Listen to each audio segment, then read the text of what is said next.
besoin de toi, maître. Heureuse est la mère qui t'a porté et allaitée. Heureux plutôt ceux qui écoutent la parole de Dieu et qui l'observent.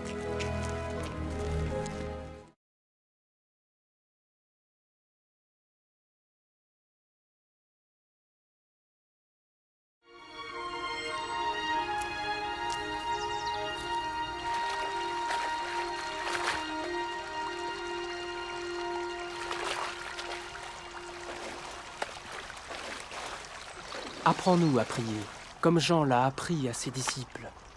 Quand vous priez, dites « Notre Père qui es aux cieux, que ton nom soit sanctifié, que ton règne vienne, que ta volonté soit faite sur la terre comme au ciel. Donne-nous chaque jour notre pain quotidien. Pardonne-nous nos offenses, comme nous pardonnons aussi à ceux qui nous ont offensés. Protège-nous contre la tentation et délivre-nous du mal. »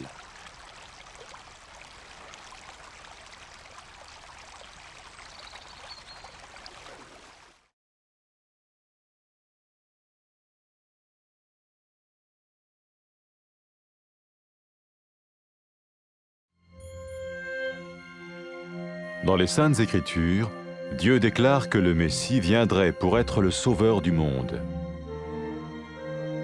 La vie de Jésus prouve qu'il est bien celui dont les prophètes avaient parlé.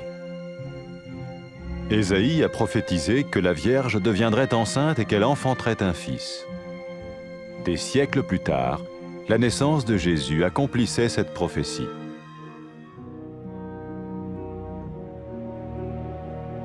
Les Saintes Écritures déclaraient que le saint à naître serait appelé le Fils de Dieu. Cela signifiait que Jésus serait le Fils de Dieu au sens spirituel et non au sens physique. Nous le voyons par sa manière de vivre.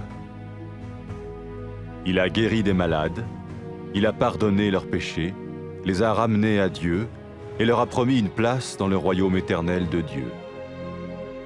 Il s'est offert lui-même en sacrifice pour le péché à leur place. Puis il est revenu à la vie, victorieux sur la mort selon le plan de Dieu. Jésus a dit « Personne ne me prend la vie, mais je la donne de ma propre volonté. » La vie de Jésus n'a pas seulement accompli les écrits des prophètes, mais elle a aussi confirmé la vérité de la sainte parole de Dieu. Les prophètes avaient écrit « Ta parole, ô mon Dieu, est parfaite, elle dure à toujours. » Jésus lui-même a dit « Le ciel et la terre disparaîtront, tandis que mes paroles ne disparaîtront jamais. » Jésus est venu pour nous donner la vie dans toute sa plénitude. Et quand l'homme a désobéi à Dieu dans le jardin d'Éden, il a choisi sa propre voie et ses actions l'ont séparé du Créateur.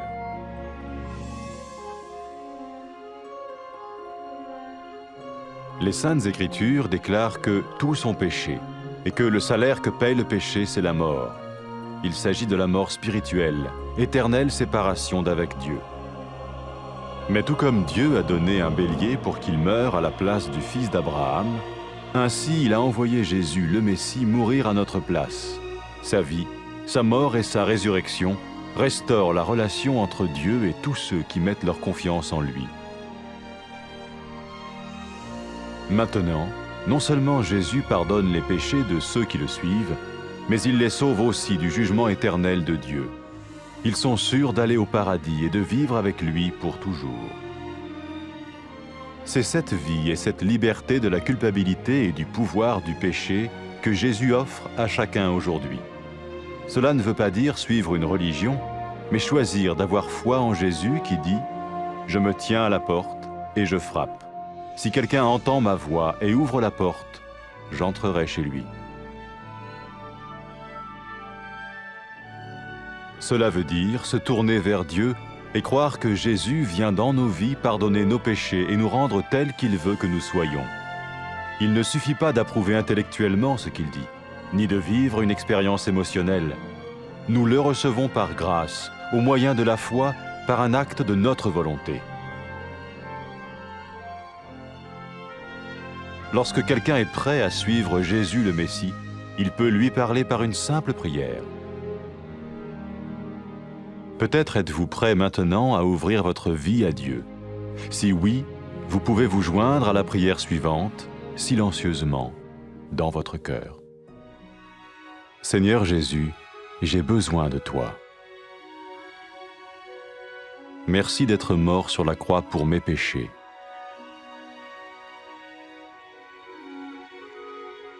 Je confesse mes péchés et je m'en repens.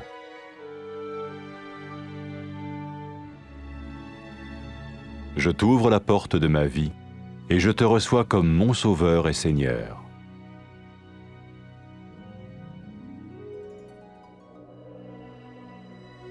Merci de me pardonner mes péchés et de me donner la vie éternelle.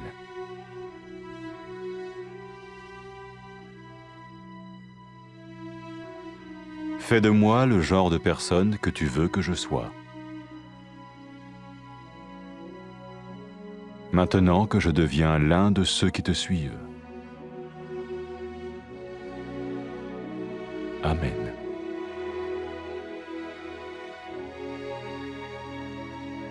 Jésus a dit à propos de ses disciples, « Mes brebis écoutent ma voix, je les connais et elles me suivent. » Pour expérimenter la vie en abondance promise par Jésus, ceux qui le suivent parlent à Dieu chaque jour dans la prière et lisent ou écoutent sa parole. Ils parlent de lui à d'autres personnes et rencontrent régulièrement ceux qui l'aiment et le suivent. N'oubliez pas sa merveilleuse promesse. Tout pouvoir m'a été donné dans le ciel et sur la terre. Et sachez-le, je vais être avec vous tous les jours, jusqu'à la fin du monde.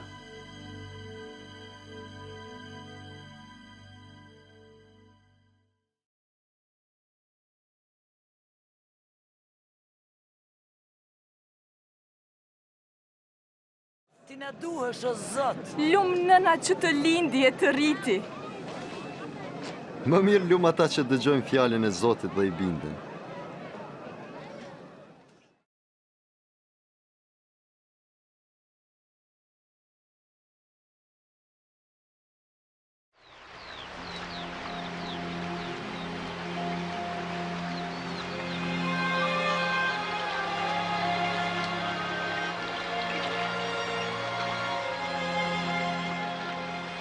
Na mëso të lutemi, si që ka mësuar Gjoni dishepujt e vetë.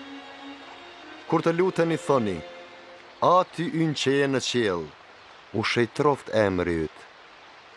Ardh mbretëria jote. U bë vullneti yt si në qiell dhe në tokë. Na jep bukën tonë të përditshme. Dhe na i fal mëkatet tona, ashtu si ne i falim fajtorët tanë. Dhe mos lejo të bijem në tundim, por na shpëton nga i ligu.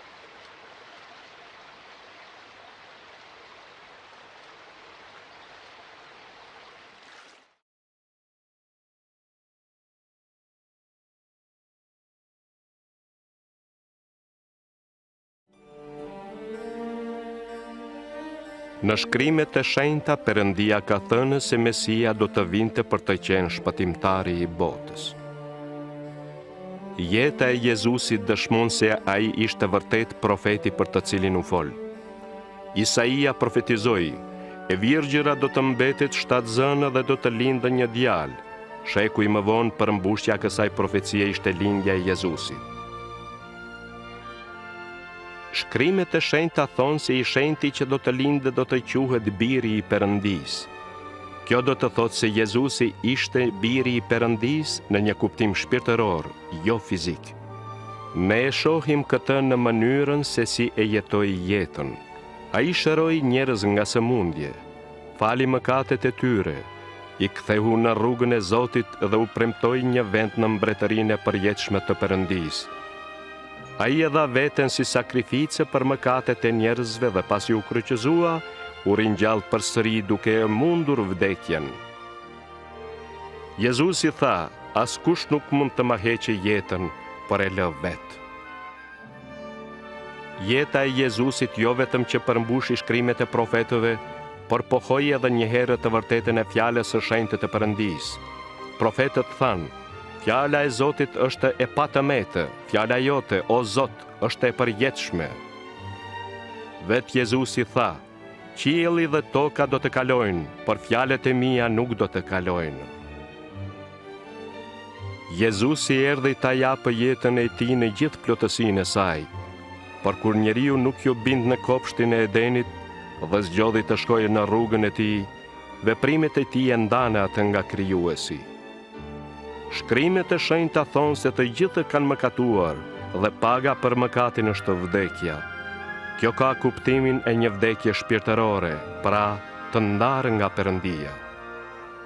Ashtu siç siguroi Zoti një dash në vend të birit të Abrahamit, po ashtu ai dërgoi Jezusin, Mesin, të vdiste për ne. Jeta, vdekja dhe ringjallja e tij kthyen përsëri marrëdhënien midis Perëndisë dhe atyre që i besojnë atij. Tashmë, ata që ndjekin Jezusin jo vetëm që i kanë mëkatet e tyre të falura, por janë të shpëtuar nga gjykimi i përjetshëm. Ata janë të sigurt për parajsën dhe do të jetojnë me të për jetë. Jezusi ja jep këtë jetë çdo njeriu dhe e çliron nga pushteti i mëkatit. Kjo nuk do të thotë të ndjekësh një fe, por të zgjedhësh që të kesh besim tek Jezusi, i cili thotë: Unë qëndroj tek dera dhe trokas.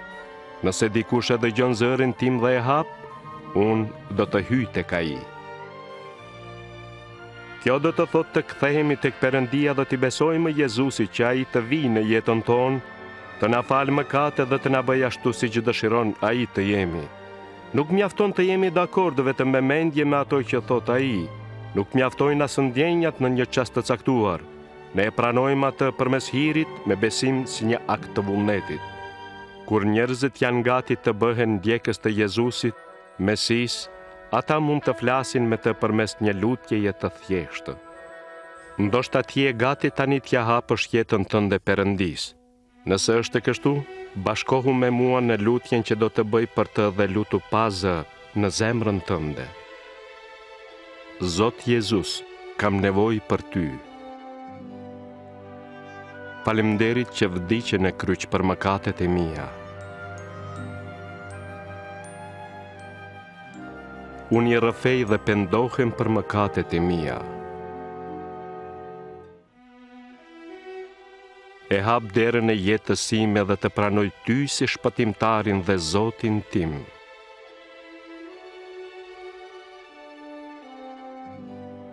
Faleminderit që mi fale mëkatet dhe më dhe jetën e përjetshme.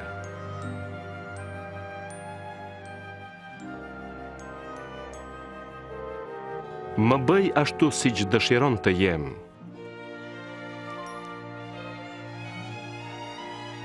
Ndërsa bëhem një nga ndjekësit e tu. Amen.